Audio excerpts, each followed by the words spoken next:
Hello friends, welcome back to my channel. আমি আজকে আপনাদের সাথে বহু পুরনো দিনের একটা রেসিপি শেয়ার করব, উচ্ছে মোরলার চচ্চড়ি। এটা গরম ভাতে খেতে অসাধারণ লাগে। তাহলে চলুন রেসিপিটা দেখে নিই। আমি এখানে একটা প্যান ভালো করে গরম করে নিয়েছি। এতে আমি সর্ষের তেল দেব। তেলটা খুব ভালো করে গরম হয়ে গেছে। আমি এখানে মোরলা মাছ ভালো করে নুন হলুদ মাখিয়ে রেখে দিয়েছিলাম। এই মোরলা মাছটা দিয়ে দিলাম। এবার এটাকে আমি লাল করে ভেজে নেব। মাছটা আমার ভালো করে ভাজা হয়ে গেছে। এবার এটাকে আমি তুলে রেখে দেব। এবার আমি কড়াইতে আরো একটু তেল দেব।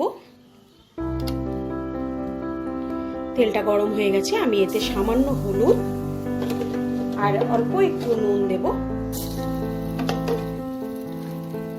দিয়ে লম্বা লম্বা করে কেটে রাখা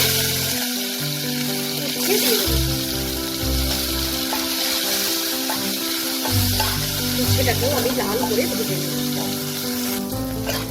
উচ্ছেটাকেও আমি লাল করে ভেজে নিয়েছি। এবার এটাকে আমি তুলে নেব।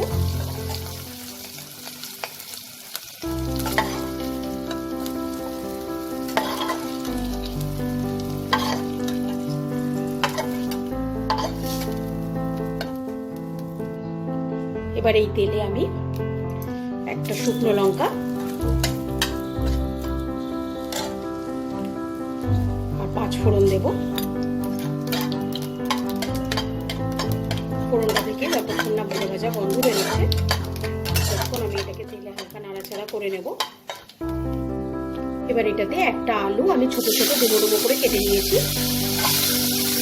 এই আলুটা দিয়ে দেবো।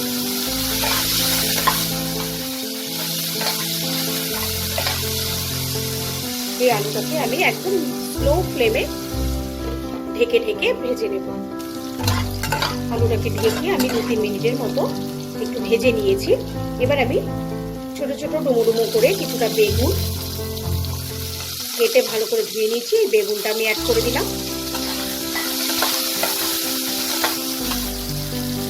এবার এতে আমি 1 টিস্পুনের মতো হলুদ গুঁড়ো দেব, পরিমাণ মতো নুন দেব।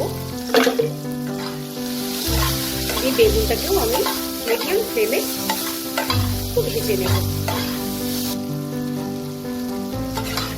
আলু বেগুনটাকে আমি ঢেকে ঢেকে 5 মিনিটের মতো রান্না করে নিয়েছি। আমার সবকিছু খুব সুন্দরভাবে নরম হয়ে গেছে, আলুগুলোও নরম হয়ে গেছে। এবার আমি এতে 4টে কাঁচা লঙ্কা অ্যাড করবো, মাঝখান থেকে চেরা, আর ভেজে রাখা উচ্ছে আর মাছটা আমি অ্যাড করে দেবো। ভালো করে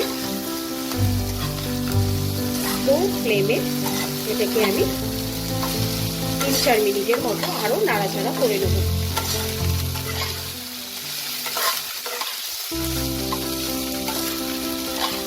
এটাতে জলের প্রয়োজন হয় না, এটা একটু শুকনো শুকনোই ভালো লাগে খেতে।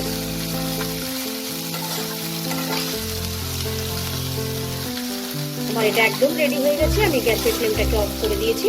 দিয়ে এটাকে আমি এবার সার্ভিং প্লেটে বেড়ে নেব। তাহলে দেখলেন কত সহজেই তৈরি করে ফেলা যায় গরমকালের এই উচ্ছে মোরলার চচ্চড়ি।